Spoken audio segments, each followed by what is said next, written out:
Hi, my name's Pip Wilkins. I'm the Chief Executive at the British Franchise Association. The aim of this certificate is to give you the tools to assess if franchising is right for your business. We're not here to sell you franchising or indeed to put you off the idea, but to give you an idea of the benefits and obstacles that franchising a business can entail. My role is to give you the basics of what franchising is, and my colleagues during the course of the certificate will be putting the meat on the bones. There may be some elements of repetition during the course of the certificate, but that's just because some of the points are really important and we're all coming at it from a different perspective. So first of all, we wanted to talk to you a bit about the BFA. We were established back in 1977 by a small group of franchisors who got together because they wanted to differentiate themselves and show that they were true business format franchises that were trading ethically. We're a subscription-funded, not-for-profit trade association, and we're run for our members, by our members. That means that we have a board of directors that's made up of franchisors, professional affiliates, and franchisees, and a number of functional committees that sit underneath that. We're a voluntary self-regulatory body for franchising, and we have over 270 franchise businesses in membership. But it isn't just a case of turning up and paying your money to be part of the BFA. We put you through a positive accreditation process. I'm going to tell you more about that a little bit later on. But we also spend time as an association informing the public on what good franchising is, through events, franchise exhibitions, awards programs, and the media activity that we do. So first of all, what is franchising? Well, it's not what you'll hear people talk about with Harry Potter and Virgin Trains. What we do is business format franchising, which is a simple relationship between two parties: the franchisor, who owns the brand and business system, and franchisees, which are people looking to run a copy of that business in their local area. It's always set up with these four common elements: the brand, which is going to be both owned and protected by the franchisor, the system that will be both proven and transferable, the support that you're going to give at the start to get franchisees up and running, and then the support that you're going to give them on an ongoing basis throughout the term of the franchise agreement, which is the last element that wraps the whole thing up. That's going to be both comprehensive and fair. So first and foremost, starting with the brand. When we say it's got to be owned and protected, you need to have registered your trade and service mark. No one is going to pay money for something that you don't own. And you need to be able to take legal action against people that set up and run the business. So if someone sets up pretending to be you now, as an independent business, you can choose to do nothing at all. But once you move yourself into the franchising arena, where you've taken money from someone to use your brand, you have to take action if somebody tries to rip that off. You have an operating responsibility and an obligation to protect that brand and to police it. But it's also about operational action against people within inside the network. The hardest part of protecting the brand is where you need to take action against a franchisee that you've recruited. When you take them on board, they're going to be lively, enthusiastic people, and they're going to have ideas and new things that they want to bring into your system. So let me give you an example of that. Say you're running a baby swimming franchise, and one of your franchisees decides that they want to start doing baby massage. That might work in an affluent area, but what you need to do is make sure as the franchisor that if one person's doing it in the network, everybody does it. You need to know what your answer is going to be if a question like that arises that's specific to your brand. You need to know what franchisees are doing, and you need to monitor their performance. You have an obligation to the franchisees as well as to your brand. Okay, so systems need to be both proven and transferable. So there needs to be evidence that this business works. We have lots of people come to our franchise exhibitions and say, hey, I've got a great idea that I want to franchise. But franchising isn't about an idea. It's about a proven business system that you own, that works, and that delivers a profit to franchisees. You need to have piloted that model and be able to transfer your know-how to franchisees in probably somewhere between 2 to 6 weeks. That's getting them up and running, in the door, and able to trade. No one wants to pay a significant amount of money to buy into a franchise and go on a 3-year university course before they can get a return on their investment. You need to have piloted the business. This could be a second outlet where you've set it up and run it at arm's length with a manager in the store.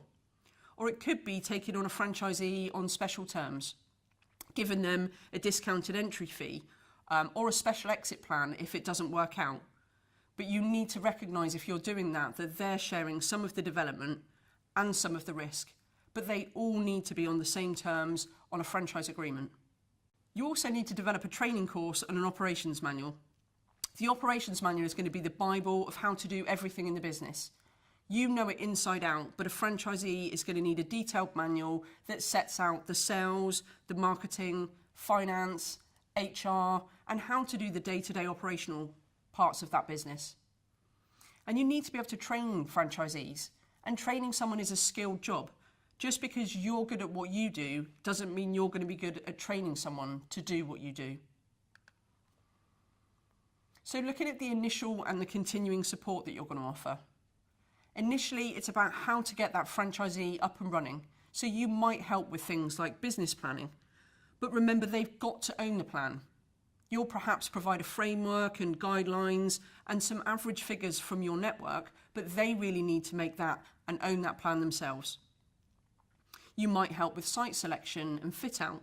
At the end of the day, if you're going into a premises-based franchise, location is key. So again, you might have someone that helps them with this.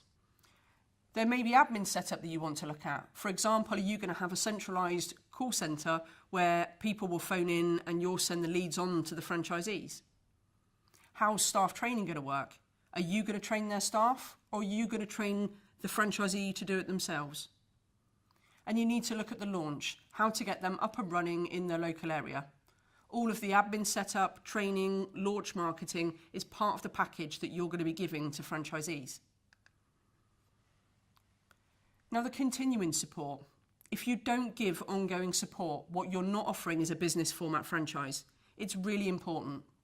So ongoing, you might have field staff, people out in the field spending time with franchisees, like a business consultant who supports them to deliver their business plan. You'll give them access to training at head office and run various forums and conferences. Franchisees sharing know-how and best practice on things like local marketing is a really powerful tool, so getting franchisees together is key. But the levels of ongoing support will depend on the ongoing fee that you charge. So turning to the price of a franchise and looking at the initial fee, here you can see what the average is, but as a franchisor you shouldn't be making money out of the fee that you charge. But many prospective franchisees are going to want to know how you've made it up, and they're going to want you to break it down for them. Here are some of the things that will be included. So as a starting point, the recruitment cost. On average, it's going to be around about £5,000 for you to recruit a franchisee. By the time you've gone to franchise exhibitions, paid for the BFA membership, done some advertising and got on some websites. So the initial fee will be recouping that recruitment cost back. It will include the license to use the brand. The bigger the brand, the more value will be attached to that particular part. It will include the cost of your initial training. You might hire out external presenters or venues. Any setup costs, i.e. paying somebody to help the franchisees find premises, and any equipment that they might need, plus the cost of the launch marketing. So now turning to ongoing fees. Your success will be based on the success of your franchisees. It's a mutual partnership, a little bit like a marriage. Ordinarily, ongoing fees are based on a percentage of your turnover. Sometimes they're charged as a fixed fee. Generally, that tends to be more for cash-based businesses like paint chip repair. But there will be a concern if you're a cash-based business from the franchisees. From their perspective, are you going to be committed to their ongoing success if you get paid anyway? There's also a structure where the franchisor can make their money from a markup on product, a little bit like Oscar Pet Foods. They manufacture the pet food and they sell that on to the franchisees at a markup. The franchisees then sell that on to the customers.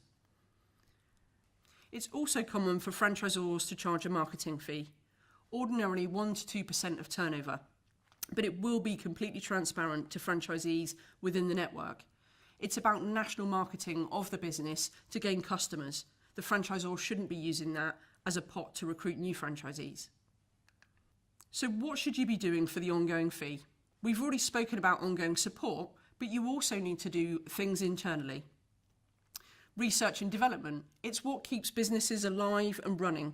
No business stands still, and small business owners, your franchisees, aren't going to have time to do all of this, so that's something that you will do for your franchisees. You might also do national marketing.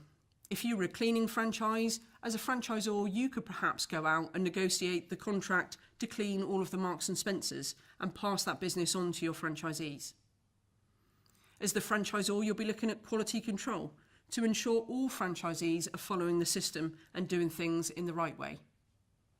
And consultancy support.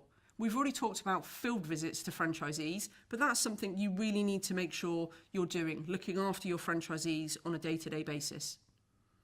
And financial monitoring is key. You should be collecting monthly figures and checking that your franchisees are performing against the plan, keeping them on track. Franchisees are going to be really keen when they start out to go and buy their first Jag, but they do need to pay a VAT bill. So that's about you as a franchisor educating the franchisees on what the financial profile of their business should look like. So moving on to the franchise agreement. We've already said it has to be a comprehensive and fair document. You'll be pleased to note we do have a lawyer talking to you later on in this certificate. So this is really just to give you an overview. The European Code of Ethics for Franchising. Now, there is no legal requirement as there's no franchising legislation in the UK, but should you want to be a BFA member, you would need to comply with that European Code of Ethics. Your franchise agreement is going to set out things like term and renewal. Ordinarily, a franchise agreement is 5 years, with the franchisee having an automatic right to renew after a further 5 years.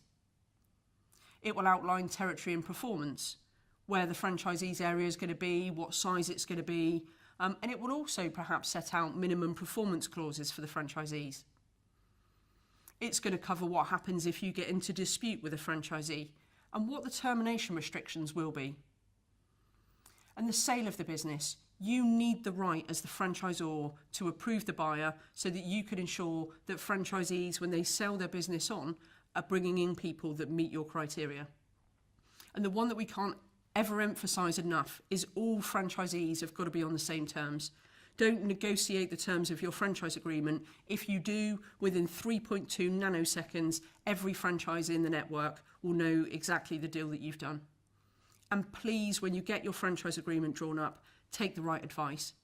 Use BFA affiliated lawyers. They understand business format franchising.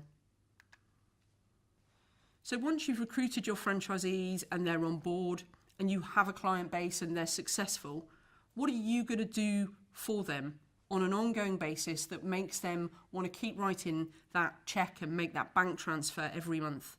What's the hook?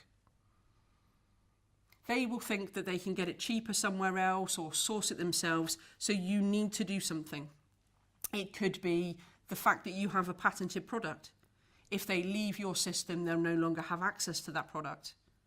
It could be purchasing power, big discounts that they couldn't get a loan, which makes the management service fee worthwhile. It could be access to a base market if you're in a regulated sector and your compliance covers that of your franchisees as well.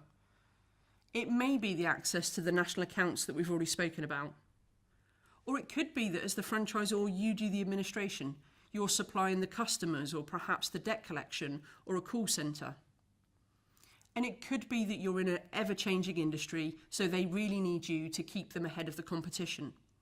Whatever it is, it will need to be something that you continually justify as a franchisor and tell the franchisees. Keep telling them what you're doing for them. So does franchising work? Here are some of the key stats in terms of the number of franchisors, number of franchisees, and the network turnover. Franchising is big business in the UK, and it employs a huge quantity of people. The failure rates are low, which makes franchising a much better bet for a franchisee than going it alone. So that's a brief overview of some of the key things that you need to consider. As I said at the beginning, we now have the experts that are going to start putting the meat on the bones and really helping you decide whether franchising is right for your business.